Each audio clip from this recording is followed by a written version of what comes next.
Thanks to my recent obsession with playing indie games made by single devs while waiting for some of the bigger upcoming releases of the year, I stumbled across an indie game called Crystal Story Dawn of Dusk by Fred Brown, a retro-inspired RPG experience that has callbacks to some of the greats with its gameplay from back in the day like Zelda, Mother, and modern games such as Undertale. Not to mention the story gives me strong Final Fantasy vibes with its ties to crystals. Though with that said, Crystal Story feels very much like its own unique game that honestly left me wanting more, and it would be a disservice to the game to call it nothing but a copy of those past games. Now, Crystal Story's gameplay comes in many forms. First of all, as you're moving around the world, you have a variety of options at your disposal that you unlock over time as you progress through the game.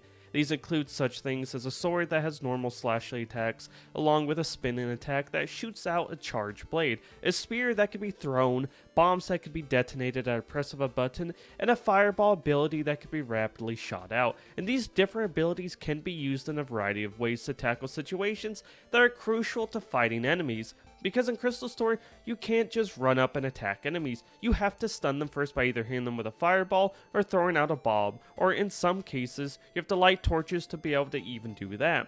Then when it comes to enemies like the electric blue blobs, you can charge up and throw the spear to finish them quickly without needing to stun them.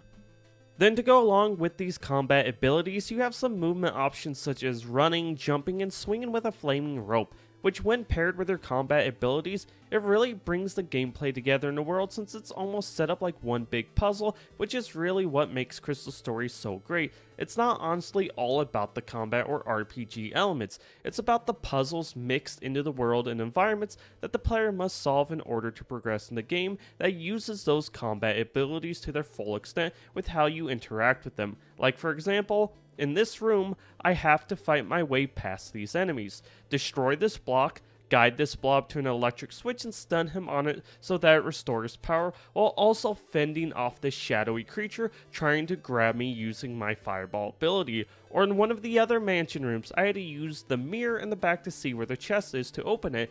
And this is what I loved most about the game. Each room or area feels like a different experience that makes you think or pay attention to all the details of your environment. Really makes for a wonderful gameplay experience. It doesn't really hold your hand either, so you're pretty much on your own and figuring out what you have to do next, which I think not enough games do. Too often are players guided instead of left to just experience the game and what it throws at the player naturally, so I'm happy to see Crystal Story do that. Plus I love the fact that they have a lot of different hidden areas with chests, which I think just adds to the experience even more.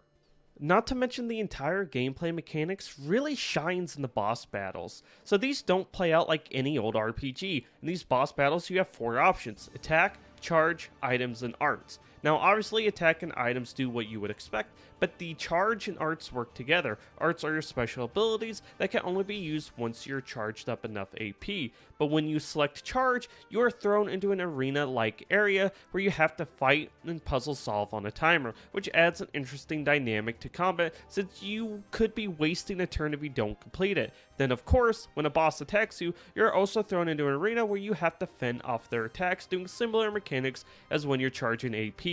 And this whole entire dynamic adds such a cool experience that is just not only just fun to play, but a test of everything you've learned through the game. Which when paired with the superb art style and music, it really is an experience I just couldn't get enough of.